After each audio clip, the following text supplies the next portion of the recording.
की शहद तिल इनसे बना करके पिंडदान करता है, उसके पितर हजारों वर्षों तक अमृत का भोग करते हैं। इसके बाद नंदकेश्वर तीर्थ है।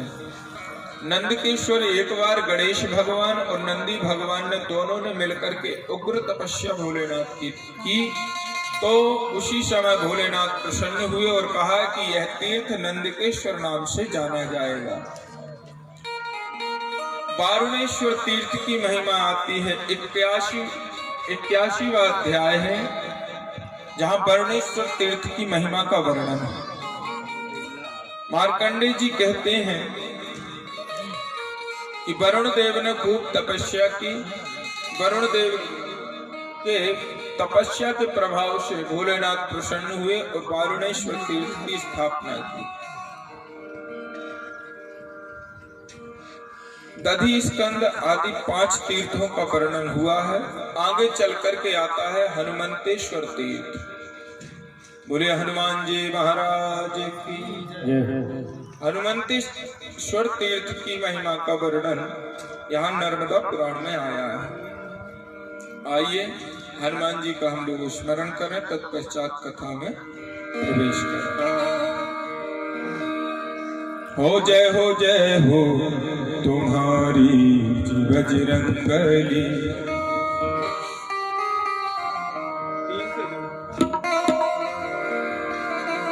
हो जय हो तुम्हारी बजरंगबली। लेके शिव रूप आया गजब हो गया। जय हो तुम्हारी बजरंगबली। लेके शिव रूप आया गजब हो गया। जय हो तुम्हारी बजरंगबली। लेके शिव रूप आया गजब हो गया।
बचपन की कहानी निराली घड़ी, जब लगी धूप बजरंग मचलने लगे।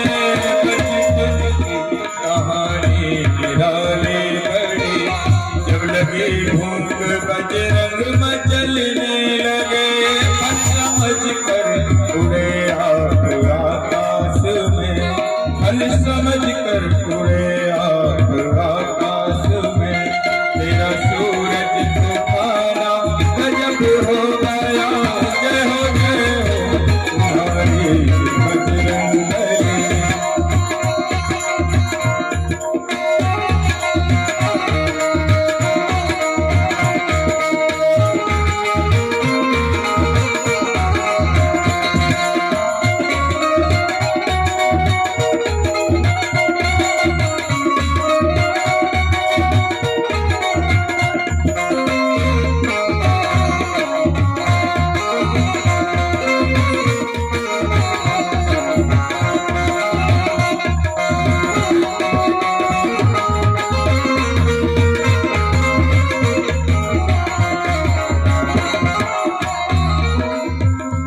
जब विभीषण संग बैठे श्री राम जी और चरणों में हाजिर थे हनुमान जी।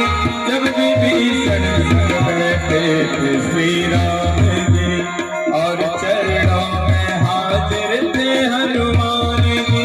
उनके ताना विभीषण का अंजनी के लाल, उनके ताना विभीषण का अंजनी का लाल।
हनुमंतेश्वर तीर्थ का वर्णन हुआ है। ततो गच्छन् महाराजा तीर्थ परम शोभनम ब्रह्म हत्याहरम प्रोक्तम रेवा तट समाश्रयम्।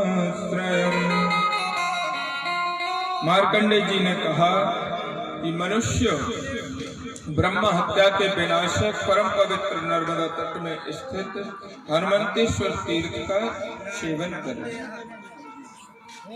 जहां पर हनुमान जी महाराज ने आकर के भोलेनाथ की आराधना की थी और हनुमंतेश्वर नामक तीर्थ पड़ा था।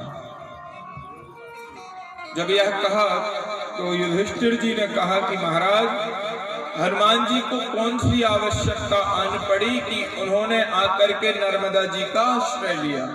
क्या कारण हो गया था कि हनुमान जी नर्मदा तट पर आए?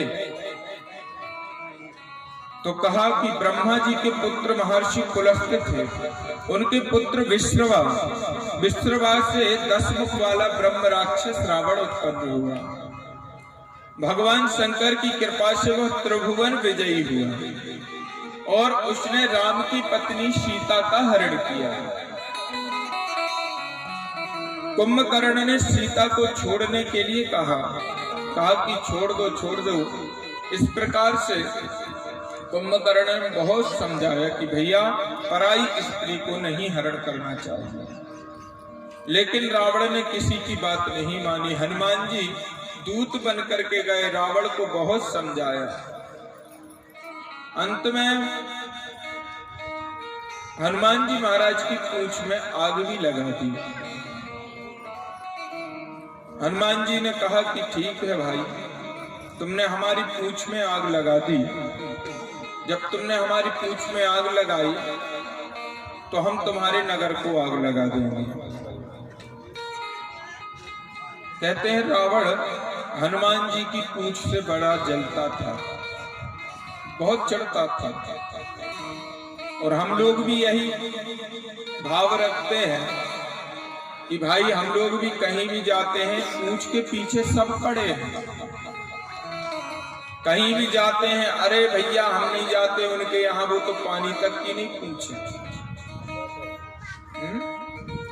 सब पूंछ के पीछे पड़े हैं कि अरे हम कथा में गए थे, हमसे तो कोई ना कछु पूछा ही नहीं, हमारी तो कछु पूछा ही नहीं है। पूंछ के पीछे पड़े हुए हैं। ऐसे ही रावण पड़ा हुआ है हनुमान जी के पूंछ के पीछे। लेकिन कहते हैं सज्जन की पूंछ को यदि कोई दुष्ट काटना भी चाहे तो वो सज्जन की पूंछ राम जी की कृपा से सलामत बनी रहती है और बढ़ती जाती है। और काटने वाले काटते ही रहते हैं। बोलो हनुमान जी महाराज की। कहते हैं कि एक बार क्या हुआ, हनुमान जी की पूंछ को पकड़ करके एक दिन रावण उखाड़ना चाहता था। हनुमान जी बैठे हुए थे, रावण पीछे से गया और हनुमान जी की पूंछ को खींचने लगा। तो हनुमान जी ना तो देखो भैया मुड़े, बिल्कुल मुड़ के देखा ही नहीं का कौन है, मुड़े नहीं, बल्कि हनुमान जी उड़े। अब जब हनुमान जी उड़े तो रावण पूंछ को पकड़े था सो लटक गया। अभी तक कह रहा था ये पूंछ उखड़ नहीं रही, और अब भगवान से कहता कि हे भगवान ये पूंछ ना उखड़ जाओ। अब जब हनुमान जी उड़ते चले गए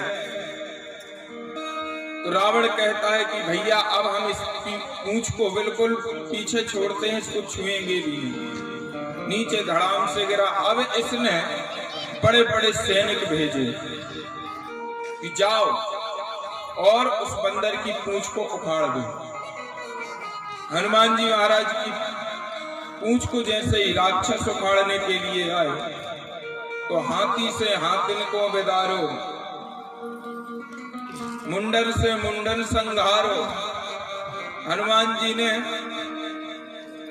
सबकी धुलाई कर दी। कछू को आकाश में लटका दियो, कछू को जमीन में गड़ा दियो। कछु बच्चे खुचे रावण के पास पहुंचे। रावण ने कहा कि काम हो गया। बोले काम हमारा तमाम हो गया। बोले क्या हुआ? बोले कि उस बंदर ने सबको मार के भगा दिया। बोले और पूंछ? बोले पूंछ की कुछ मत कहो, जो आगे थे तो वो तो कुछ देर टिके, लेकिन जो पीछे थे वो तो उतने भी नहीं टिके। इसीलिए रावण ने कहा ठीक है, अब हम अमर सेना भेजेंगे। अमर सेना भेजी रावण ने, जो मरे ही ना। अब वो सेना पहुंची, हनुमान जी से युद्ध चलने लगा। तो हनुमान जी ने क्या किया कि अमर सेना को आकाश में लटका दिया उल्टे। अब ये मरेंगे नहीं तो भूख प्यास तो सताएगी, अमर भले बने रहो। अब जब उल्टे लटका दिए तो रावण सोच में पड़ गया कि बाहर बंदर जितने भेज रहे सबको कहीं ना कहीं ठिकाने लगा रहा। तो रावण ने पूंछ की चिकन्नसी छोड़ दी। रावण को खूब समझाया हनुमान जी ने।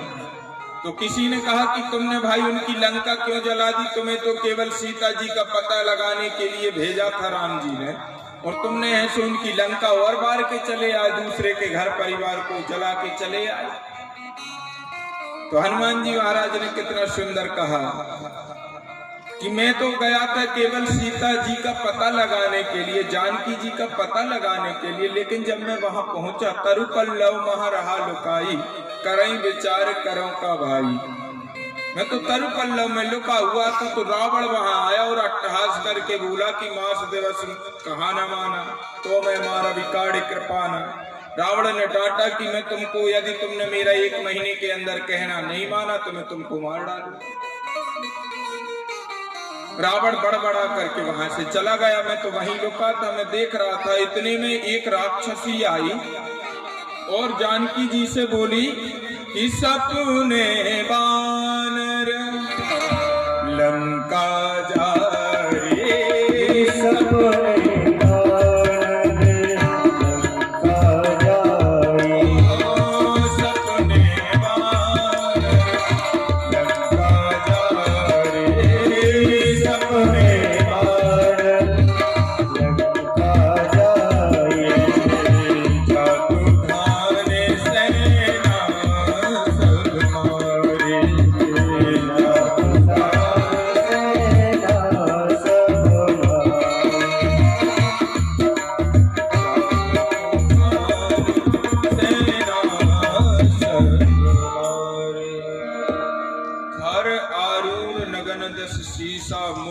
सिर खंडित भुज बीसा।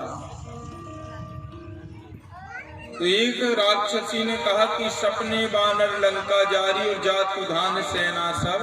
मारी यह न सुन रहा था, मैंने सोचा कि राम जी ने तो बिल्कुल नहीं कहा और मेरे सिवा कोई यहाँ पर बंदर आया भी नहीं है और कोई पहले से बंदर दिख भी नहीं रहा।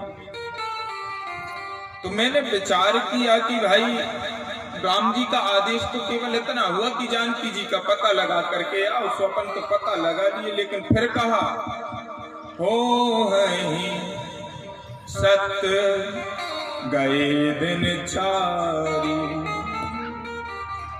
उसने कहा कि ये सत्य बात है, बिल्कुल 4-5 दिन के अंदर ही सत्य हो जाएगी। तो हनुमान जी समझ गए पक्का ये काम हमारे लिए है, क्योंकि 4 दिन के अंदर तो कोई यहाँ पे लंका में आने वाला नहीं है, और यदि कोई आ भी जाए तो कहाँ से तेल लाएगा, कहाँ से बाती कपड़ा, ये कहाँ से आग लाएगा और कब लगाएगा। तो मुझे ऐसा लगता है कि राम जी ने संदेश भिजवा दिया कि ये काम भी हनुमान जी लगे हाथ करे आना। वो होता ना कि भाई बाजार जाते हैं व्यक्ति तो आलू प्याज भट्टा टमाटर ले आना भैया, बाद में अब तो फोन चल गए, नहीं तो पहले जता देते थे कि भैया जा रहे हो बाजार तो कह देना लहसुन और डारे लाया आधा किलो। बिल्कुल वही घटना है। हनुमान जी कहते हैं कि मुझे ऐसा लगता है कि इस राक्षसनी के सपने में आकर के राम जी ने इसको आदेश दिया है कि सपने वानर लंका जा रही है। और हनुमान जी कहते हैं इतना ही नहीं, मैं रावण के द्वार पर गया, मैंने पहले माता जानकी के पास गया, मुद्रिका मैंने दी, माता से आज्ञा ली कि मुझे भूख लगी है, पेड़े उखाड़ दिए, एक फल खाएं और 4 पेड़े उखाड़े। बताओ भैया किसी का बगीचा हो, यदि तुम 1-2 फल खाओ और 4-6 पेड़े उखाड़ो तो वो क्या तुम्हें छोड़ेगा? वो तो रगड़ के मारेगा कि भाई इसने देखो एक तो नुकसान कर रहा, फल खाने को मना नहीं किया और नुकसान पे नुकसान किए जा रहा। तो रावण के दूते आए तो उनको भी घसीट घसीट के हनुमान जी ने पछाड़ दिया और पेड़ उखाड़ने लगे। इतने में इंद्रजीत आया, ब्रह्मास्त्र चलाया, तो ब्रह्मास्त्र का सम्मान रख के बंधन में हनुमान जी बंध गए। रावण के द्वार पर पहुंचे, रावण ने कहा कि पूंछ काट दो, कप की ममता पूंछ पर, पूंछ को काट दो। विभीषण जी बोले काय को दूत की भाई नक कटाई कर रहे हो, ये तो राम जी के दूत हैं और दूत का अपमान नहीं करना चाहिए। आप एक काम करो, इसकी पूंछ में आग लगा दो, अंग भंग कर पठबहु बंदर, अंग भंग कर दो बंदर को। तो विभीषण जी बोले कि एक काम करो, कप की ममता पूंछ पर पावक देह लगाई। सरस्वती बैठ गई विभीषण की जीत में, बोले कपी को पूंछ बड़ी प्यारी होती और हनुमान जी भी अपनी पूंछ को ले और माथे से लगाएं और चूमें। सो रावण ने कहा कि भैया इसको तो पूंछ बड़ी प्यारी है, सो इसी में आग लगाओ। सो भैया जैसे कपड़ा लत्ता बांधना प्रारंभ किया तो बाड़ी पूंछ 3 कपी खेला। हनुमान जी की पूंछ बढ़ती जाए, अब जब पूंछ बढ़ती जाए तो वे कपड़ा लपेटे बारे कहें कि अब क्या किया जाए। बोले रहा न नगर बसन घृत तेला। रावण ने कहा तेल डालो पूंछ में। तो रावण के जो सैनिक थे उन्होंने कहा कि हमारे राजा लंकाधिपति हैं, सोने के महल में रहते हैं, तो तेल का डाल रहे, घी डालो। घी डाला महाराज, घृत तेला, पहले घी का शब्द घी उपयोग हुआ, घृत यानी घी, घी डाला पूंछ में, घृत तेला, फिर तेल डाला। उसके बाद रहा न नगर बसन घृत तेला। अब पूरे नगर में इतनी बड़ी लंका में ना तो वस्त्र बचे और ना घी बचा और ना तेल बचे। हनुमान जी ने कही बस इतने में काम बन जाएगा। जैसे ही आग लगाई महाराज, सो हनुमान जी उचट करके सीधे चढ़ गए। एक विभीषण का गृहवर छोड़ दिया, घर छोड़ा, बाकी पूरी लंका को ध्वस्त कर दिया। हनुमान जी ने कहा हमारा लगा क्या, घी उनका, तेल उनका, कपड़ा उनका, मकान उनका, हमारा ही तो पूंछ ज्यों की त्यों। इस प्रकार से काम अपना बन गया। भाई हमने तो लगाया नहीं आग, उन्हीं का तेल, उन्हीं की आग और उन्हीं का महल। तो बोले वो तो ठीक है, फिर संदेशा लेके गए। बोले हाँ, जानकी जी के पास में पहुंचे, चूड़ामणि ली और पहुंच गए भाई। राम जी को खबर दी, रावण का वध राम जी ने किया, अयोध्या वापस आए। और अयोध्या जब वापस आए तो सभी ने अपने राजा महाराज से प्रणाम किया, राजा रामचंद्र को प्रणाम करके सभी अपने अपने स्थान पर पहुंचे। हनुमान जी ने कहा कि चलो हम भी अपने भोलेनाथ के दर्शन करके आते हैं, कैलाश चलते हैं। भोलेनाथ के पास में जैसे ही हनुमान जी महाराज कैलाश की ओर गए तो नंदी ने रोक दिया कि नहीं, तुम अंदर नहीं जा सकते, भोलेनाथ की सभा में जाने का अधिकार तुमको नहीं है। हनुमान जी ने कहा कि क्या कारण हो गया, क्या बात हो गई कि मैं उस सभा में जा नहीं सकता। बोले तुमने हजारों लाखों राक्षसों का वध किया है जो ब्राह्मण कुल में उत्पन्न हुए, तुमको ब्रह्म हत्या लगी है, इसीलिए तुम भगवान शंकर के दर्शन नहीं कर सकते, उस सभा में नहीं जा सकते। तो हनुमान जी ने कहा कि एक काम करो नंदीश्वर, भोलेनाथ से आप यह आज्ञा लेकर के आओ, यह पूछ करके आओ कि मैं कहां जाऊं, इस पाप से कैसे मुक्ति पाऊं। नंदी ने कहा वैसे तो तुम्हें अपराध नहीं लगना चाहिए था, दोष नहीं लगना चाहिए था, पाप नहीं लगना चाहिए था, लेकिन तुमको यह दोष लगेगा क्योंकि तुम तो स्वामी की आज्ञा का अनुसरण कर रहे थे, स्वामी की आज्ञा का पालन कर रहे थे, तो यह दोष तुमको लगना नहीं था। लेकिन अब तुमने जब हत्याएं की हैं तो थोड़ा बहुत ब्रह्म हत्या का दोष तुमको लगेगा, इसीलिए तुम यहाँ पर जाने से वर्जित हो। हम अभी जाते हैं भोलेनाथ से आज्ञा लेकर के आपको बताते हैं। नंदीश्वर भोलेनाथ के पास में गए तो भोलेनाथ ही केवल राम जी का ही स्मरण करते थे। तुम पुनि राम राम दिन राते, तुम पुनि राम राम दिन राते, तुम पुनि राम राम दिन राते, सागर जपो रंग राते, सागर जपो रंग राते, तुम पुनि राम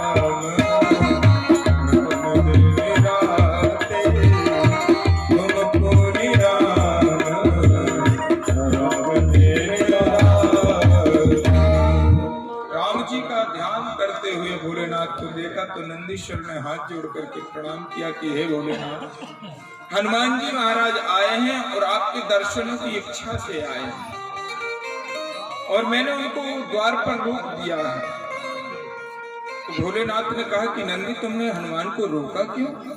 बोले प्रभु रावण के वंश में जितने भी थे सब ब्राह्मण थे और ब्रह्म हत्या उन्होंने की है, तो वो तो उपाय पूछ रहे हैं कि उसका उपाय क्या है। तो कहा कि उनसे कहना कि जाओ दक्षिण तट पर, नर्मदा तट पर जाकर के तुम भोलेनाथ की उपासना करो।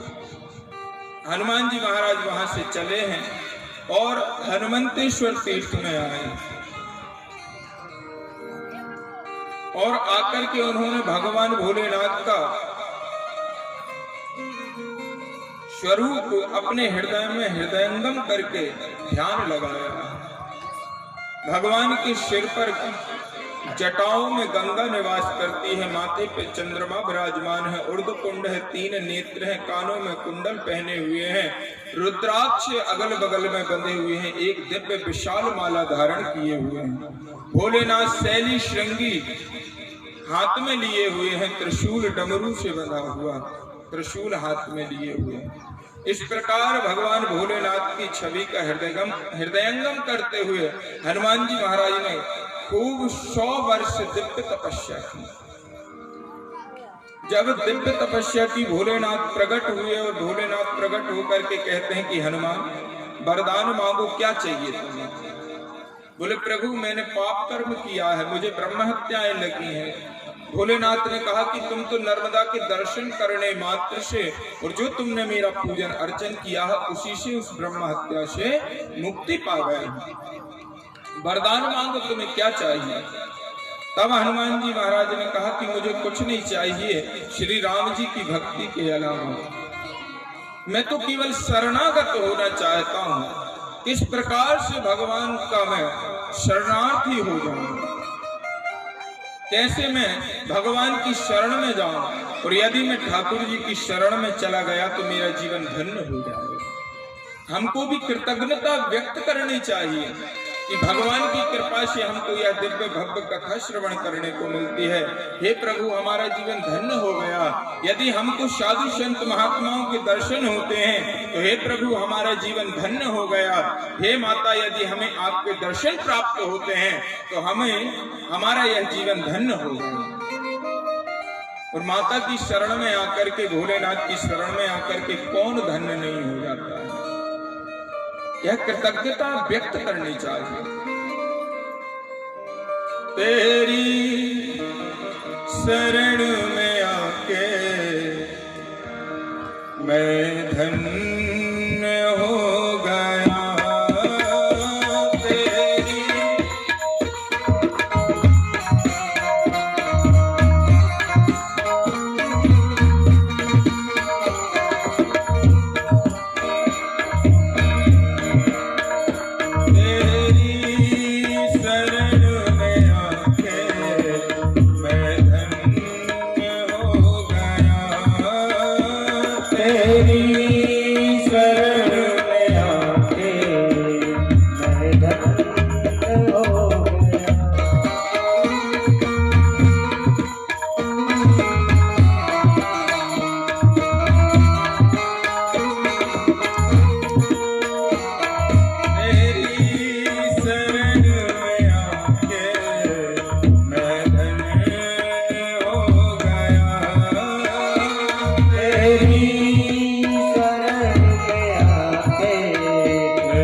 श्री गणेश खलीफा जी और उनके सहपाठी जो कि फागों के भी बहुत सुंदर गायक हैं, अच्छी फाग गाते हैं। त्रिशूल वेद में यही वर्णन हम लोगों ने श्रवण किया था इन्हीं के मुख से, फागों के माध्यम से।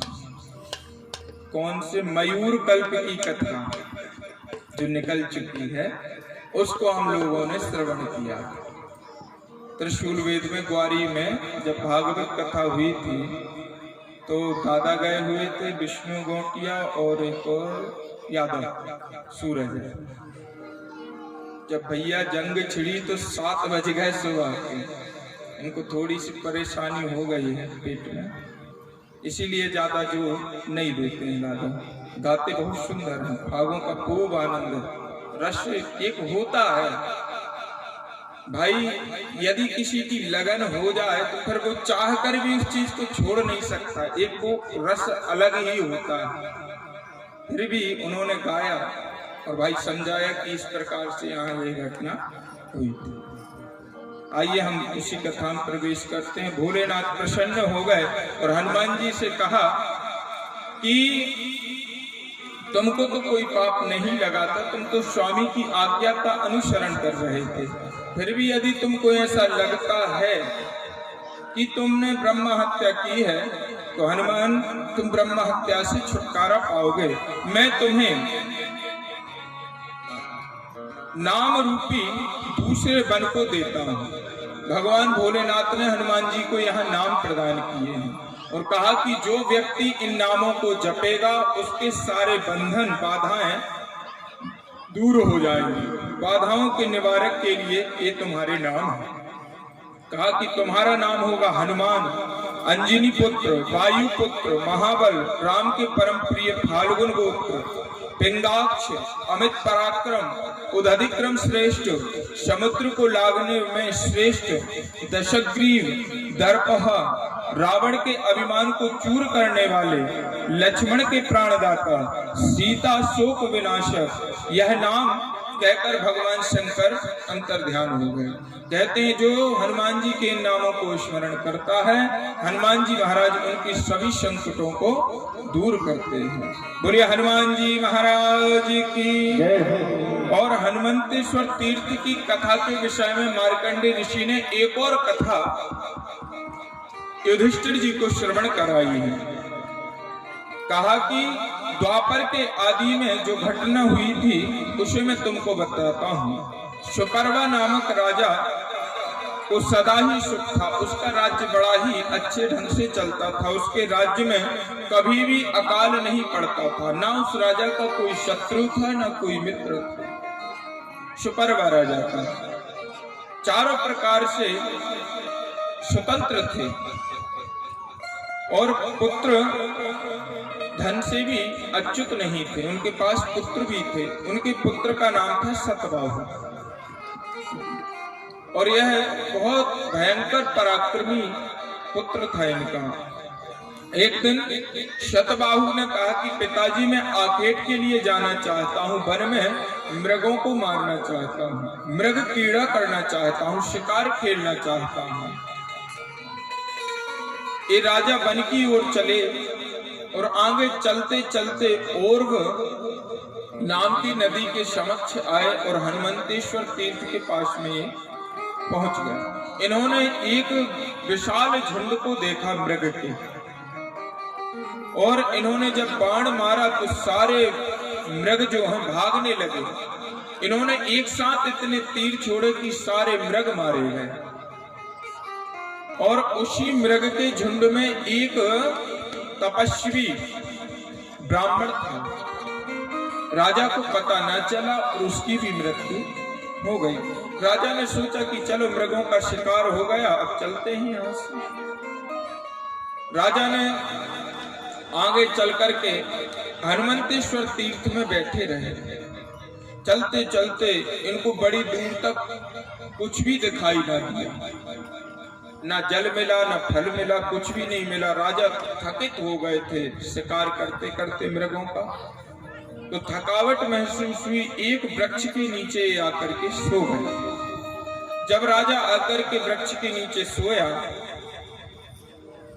तो एक ब्राह्मण से इसकी भेंट हुई।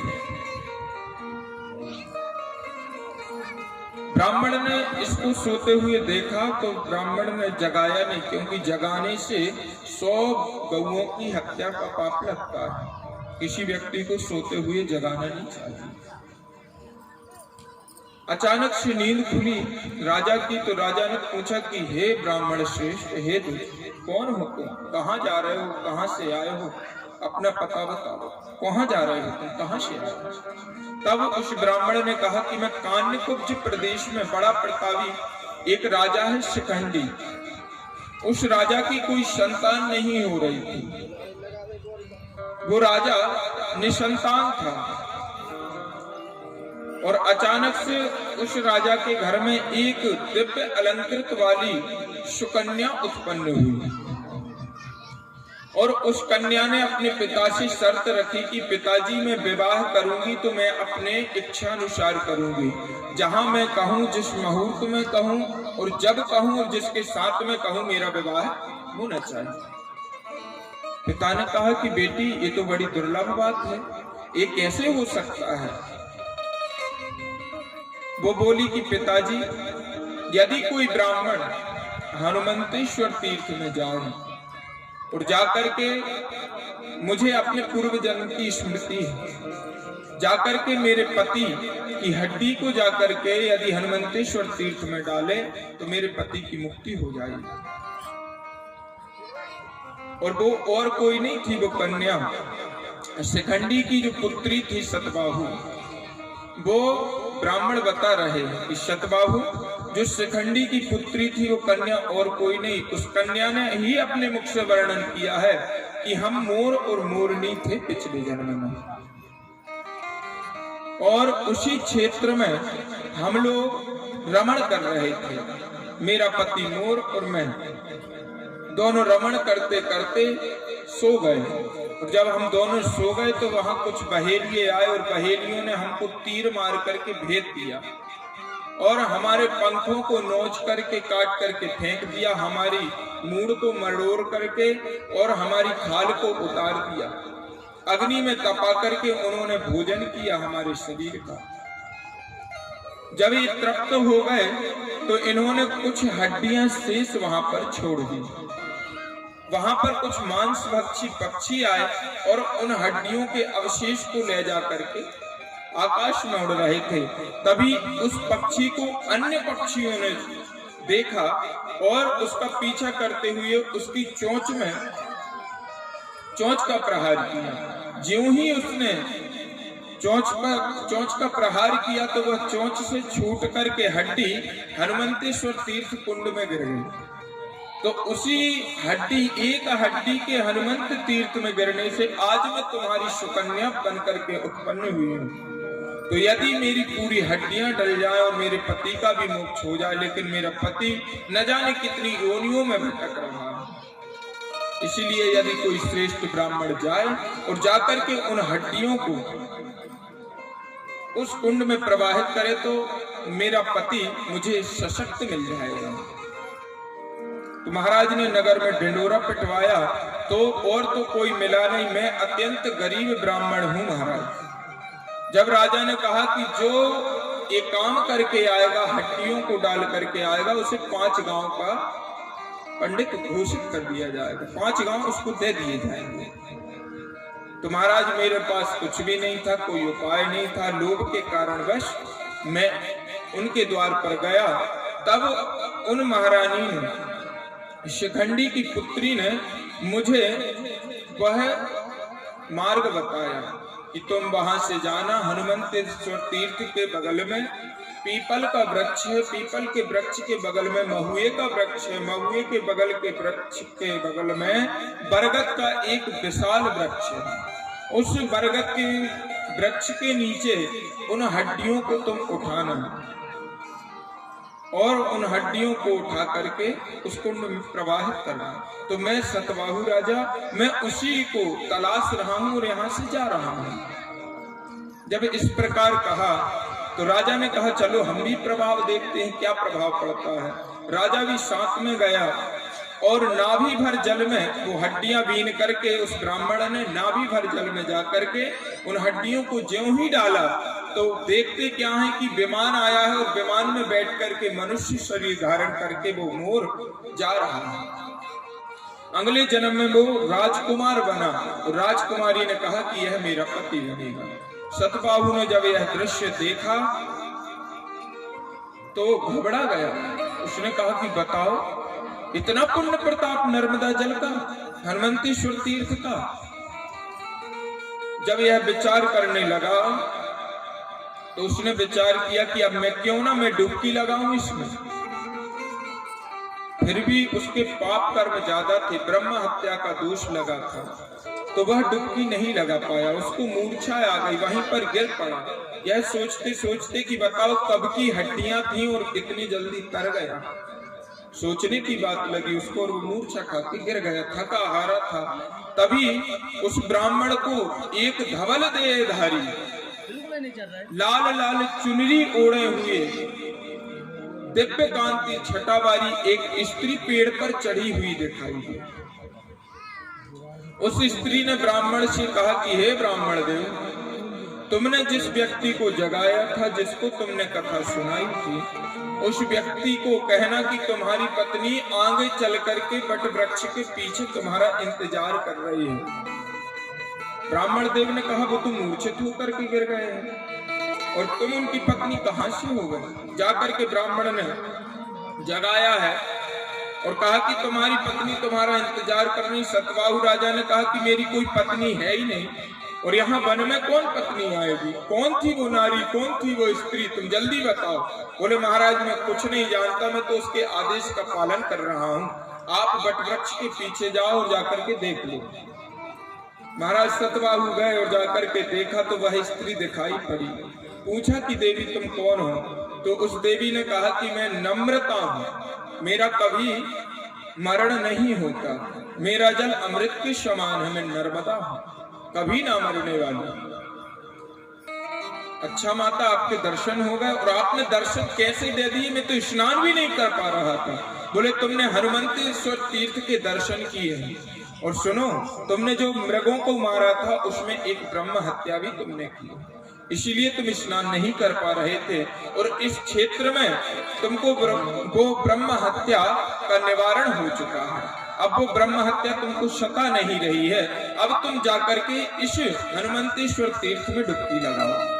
जैसे ही उस सतबाहु ने डुबकी लगाई है अपने प्राणों के लिए, उसने कहा कि मैं जब डुबकी लगाऊंगा माते, जब मैं इस शरीर को नहीं रखूंगा, मेरी हड्डियां जरूर इसमें विसर्जित करती जाए।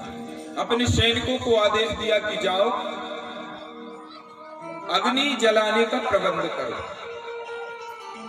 उसने तेल मंगवाया, वस्त्र मंगवाए, चिता पर लेट गया, अग्नि उसके शरीर में लगा दी गई। कहते हैं कि देवता लोग उसके आगवानी के लिए खड़े हो गए। हड्डियों को उसी में डाल दिया गया हनुमंतेश्वर तीर्थ में और उस राजा की मृत्यु सार्थक हो गई। युधिष्ठिर बोले कि सर्वदेवमयी गाय और सर्वदेवमयी पृथ्वी और नर्मदा माता की कथा का वर्णन कौन कर सकता है। हे मार्कंडे मुनि, तुमने 7 कल्पों को देखा है, 21 कल्पों को देखा है, तुम्हारे अलावा और कौन इस कथा का वर्णन कर सकता है। हे मार्कंडे मुनि, मैं आपको बारंबार नमन करता हूँ, प्रणाम करता हूँ।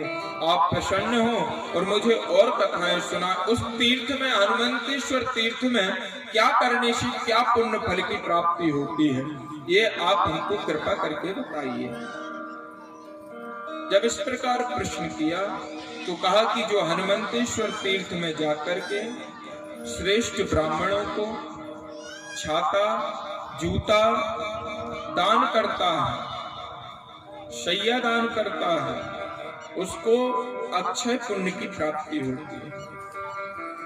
जो व्यक्ति हनुमंतेश्वर तीर्थ में ब्राह्मणों को तृप्त करता है, भोजन कराता है, 56 प्रकार के नाना प्रकार के भोजन करा करके द्रव्य दक्षिणा स्वर्ण समर्पित करता है, उसकी लक्ष्मी अविचल होती है। और जो व्यक्ति जाकर के अपने पितरों के लिए पिंडदान करता है हनुमंतेश्वर तीर्थ में, उसके पितर 100 वर्षों तक पितरलोक में नाचते हैं और कहते हैं कि भैया ब्राह्मणों को हमेशा दान करना चाहिए, चाहे कितना भी बने। आपके घर में यदि अनाज होता है तो उसका 10वां भाग ब्राह्मणों को दान में देना चाहिए। और साल में एक न एक बार सत्यनारायण की कथा नर्मदा तट पर हमको सुननी चाहिए। और जो व्यक्ति भगवान की कथा श्रवण मनन चिंतन कीर्तन नर्मदा तट पर करता है, उसके पुण्य फल को सुनो। उसके स्त्री पक्ष की 7 पीढ़ी और उसके पितर पक्ष की 7 पीढ़ी का उद्धार नर्मदा मैया की कृपा से होता है। यह मैंने तुमको हनुमंतेश्वर तीर्थ की महिमा का वर्णन सुनाया है। अब मैं तुम्हें कपि तीर्थ रामेश्वर लक्ष्मणेश्वर महिमा का वर्णन सुनाता हूं, ध्यान से सुनना। मार्कंडी जी कहते हैं कि हे युधिष्ठिर, यहाँ कैलाश पर्वत के समान बहुत ही सुंदर प्राचीन तीर्थ है, जिसे कहते हैं कपि तीर्थ, लक्ष्मणेश्वर तीर्थ, राम तीर्थ। पहले शिवजी ने स्कंद जी को इसकी कथा श्रवण कराई थी। भगवान शंकर ने कार्तिकेय जी को यह कथा श्रवण कराई थी। कहते हैं त्रेता युग में श्री राम ने रावण को मारा। उस समय 14 करोड़ ब्रह्म राक्षस मारे गए थे। देवों की रक्षा करने के लिए भगवान राम ने अनेकों राक्षसों का वध किया। और अभी जो कथा हमने बताई थी कि हनुमान जी महाराज राज्याभिषेक हुआ, हनुमान जी महाराज भोलेनाथ के दर्शन करने के लिए कैलाश पहुंचे। हनुमान जी ने यहाँ पर हनुमंतेश्वर तीर्थ में अपनी ब्रह्म हत्या को छुटाया और वापस जब राम जी के चरण कमलों में गए तो पूछा राम जी ने कि हनुमान तुम कहाँ गए थे, क्या बात है? तो कहा कि प्रभु जो सत्य बात है मैं उस बात को आपको निवेदित करता हूँ। वैसे प्रभु आप तो मेरे हृदय में हमेशा वास करते हो, आप तो सब जानते हो, लेकिन फिर भी जासु हृदय आगार बसई राम सर चाप धरी। प्रभु लेकिन आप पूछते हो तो मैं बताता हूं कि मैं नर्मदे के घाट पर गया था और वहां पर मैंने भगवान शंकर की उग्र तपस्या की और ब्रह्म हत्या हमको लगी थी। नंदीश्वर ने कहा था तो हम उस ब्रह्म हत्या को त्यागने के लिए गए थे। राम जी ने जो ही सुना तो कहा हनुमान तुम तो मेरे अनुचर थे, तुम तो मेरी आज्ञा का पालन कर रहे थे, तो हम जब तुमको ब्रह्म हत्या लग सकती है तो हमको कितनी ब्रह्म हत्या नहीं लगी होगी, इसलिए तुम बताओ हम कहाँ जाएं? कहा कि जहां मेरे पाप छूटे हैं वहां आप भी जाएं, नर्मदा तट पर जाएं। तब राम जी के साथ में हनुमान जी, अंगद, जामवंती जी, लक्ष्मण जी, ये सब लोग नर्मदा तट पर आए हैं। और आकर के इन्होंने राम जी ने और लक्ष्मण जी ने 2 शिवलिंगों को स्थापित किया है। जो शंकर जी का एक शिवलिंग लक्ष्मणेश्वर नाम से जाना जाता है और एक रामेश्वर नाम से जाना जाता है। जब इन्होंने तपस्या की राम जी ने और लक्ष्मण जी ने, भगवान भोलेनाथ प्रसन्न हुए और उन्होंने राम जी को आशीर्वाद प्रदान किया, ब्रह्म हत्या से मुक्ति दिलाई और सब तीर्थों का एक घड़े में रखा हुआ जल ऋषि मुनियों ने इन दोनों पर छिड़का। तो उस तीर्थ का नाम कुंभेश्वर भी पड़ा है। कहते हैं कि हे निष्पाप कुंती पुत्र युधिष्ठिर, 24वें वर्ष में श्री राम जी ने मुक्ति पाई थी ब्रह्म हत्या से। 24 वर्षों तक तपस्या की थी नर्मदा तट पर, फिर मुक्ति पाई थी। कहते हैं कि जो पुरुष गाय को दान करता है इस तीर्थ में आकर के, वो चाहे परस्त्रीगामी हो, शराबपान करता हो, ब्रह्म हत्यारा हो, बालकों को मारने वाला हो और भ्रूण हत्या करने वाला हो, उसकी मुक्ति यहाँ पर हो जाती है। जो बच्चों को मार देते हैं, बाल हत्यारे होते हैं, वो भी यदि यहाँ आकर के भगवान भोलेनाथ की सेवा करें और रुद्र अभिषेक करें और यहाँ आकर के स्नान करके नर्मदा जल का पान करें तो उनकी मुक्ति हो जाती है। आगे सोमनाथ तीर्थ का वर्णन आता है। आइए माता का एक सुंदर भजन, फिर हम लोग सोमनाथ की कथा श्रवण करते हैं। बोलो नर्मदा मैया की जय हो। उमा पतित पावनी हेमा जगतारिणी, मां मगर गाहनी। 3 से देव ने यार, ऊपर से देव नीचे 7 से देव।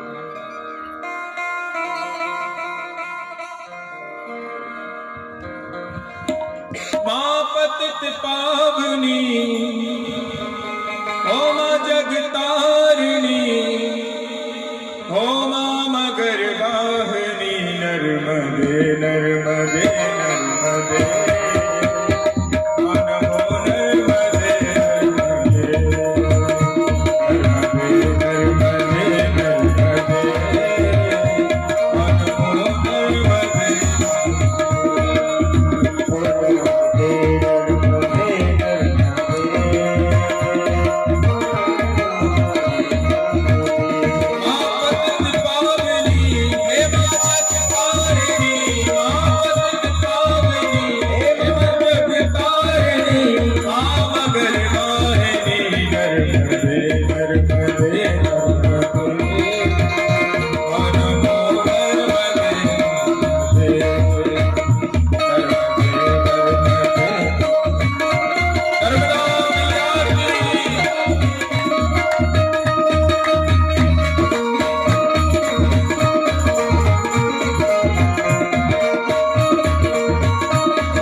जाते हैं स्नान से, पाप कट जाते हैं स्नान से, पाप कट जाते हैं स्नान से, पाप कट जाते हैं स्नान से, मुक्ति मिल जाती है तेरे गुणगान से, मुक्ति मिल जाते हैं तेरे गुणगान से।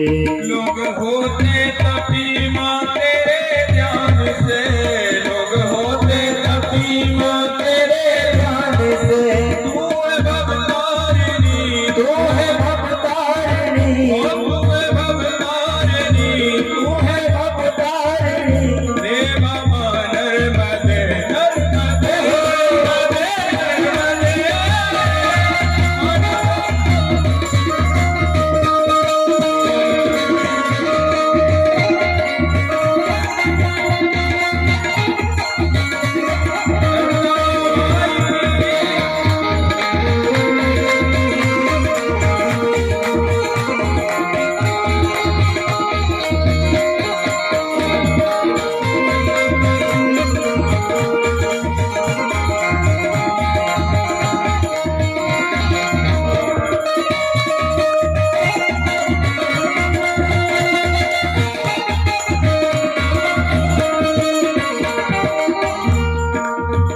तन को शीतल करे मन को निर्मल करे, तन को शीतल करे मन को निर्मल करे, दीन दुखियों के मारे का संकट हरे, दीन दुखियों के मारे का संकट हरे, जिनकी है गोद खाली माँ गोदी भरे, जिनकी है गोद खाली माँ गोदी भरे, जिनकी है गोद खाली माँ गोदी भरे, जिनकी है गोद खाली माँ गोदी भरे, है चमत्कारी माँ, है चमत्कारी माँ, है चमत्कारी माँ, है चमत्कारी माँ, माँ मेरी नर्मदे नर्मदे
शंकर भगवान की जय हो।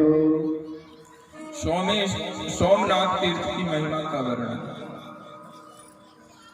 85वां अध्याय है नर्मदा महापुराण। सोमनाथ तीर्थ की महिमा का वर्णन।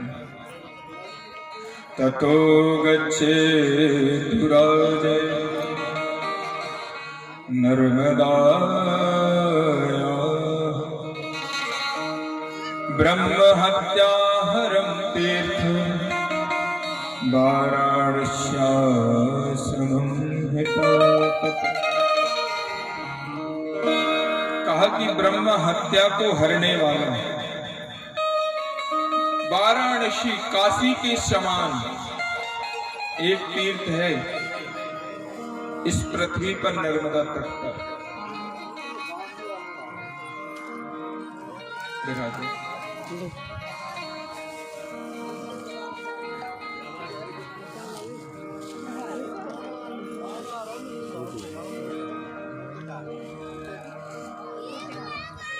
कहते हैं कि राम तीर्थ के बाद वाराणसी के समान, काशी के समान जो तीर्थ है उसकी यात्रा हमको करनी चाहिए। और कहते हैं कि जो इस तीर्थ की महिमा को श्रवण करता है उसको हजारों अश्वमेध यज्ञ का फल प्राप्त होता है। राजा युधिष्ठिर ने प्रश्न कर दिया कि महाराज एक बात बताओ, बनारस की समान, काशी की समान वह पुण्य क्षेत्र, पुण्य भूमि नर्मदा तट पर कैसे हुई और क्यों हुई, यह हम श्रवण करना चाहते हैं। किसके प्रभाव से हुई और किसने सोमनाथ भगवान की स्थापना की, हम श्रवण करना चाहते हैं। तो कहा कि मार्कंडेय जी ने कहा कि सृष्टि कर्ता ब्रह्मा जी के मन से प्रथम 10 पुत्र उत्पन्न हुए।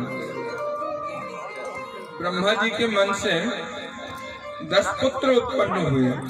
महाप्रजापति ब्रह्मा ने मरीचि, अत्रि, अंगिरा, पुलस्त्य, पुलह, क्रतु, वशिष्ठ, भृगु और नारद और दक्ष, इन 10 पुत्रों को उत्पन्न किया। दक्ष प्रजापति की 50 पुत्रियां थीं। 10 कन्याएं उसने धर्म को, 13 कश्यप को और 27 चंद्रमा को उसने ब्याही। और चंद्रमा जो है रोहिणी से अत्यंत प्रेम करते थे, रोहिणी को बहुत मानते थे चंद्रमा। तो दक्ष प्रजापति ने अन्य दूसरी पुत्रियों का विरोधाभास समझा। इस कारण दक्ष ने चंद्रमा को ही श्राप दे दिया कि जाओ तुम क्षय रोग से ग्रसित हो जाओ। जब चंद्रमा को यह श्राप मिला तो चंद्रमा कांपते हुए ब्रह्मा जी के पास गए और बोले, ब्रह्मन वेद गर्भ कमल नयन, हे कमल से उत्पन्न चतुर्मुख ब्रह्मा, मैं आपकी शरण में आया हूं, हे रात्रि के अधीश्वर ब्रह्मा। तब ब्रह्मा ने कहा कि हे प्रिय चंद्रमा, तुम किस लिए आए हो और तुम्हारी कलाएं हीन क्यों हो गई, तुम्हारा तेज कहाँ गया, तुम तेज विहीन कैसे हो गए, क्या कारण है, किसी ने श्राप तो नहीं दे दिया। कहा कि दक्ष प्रजापति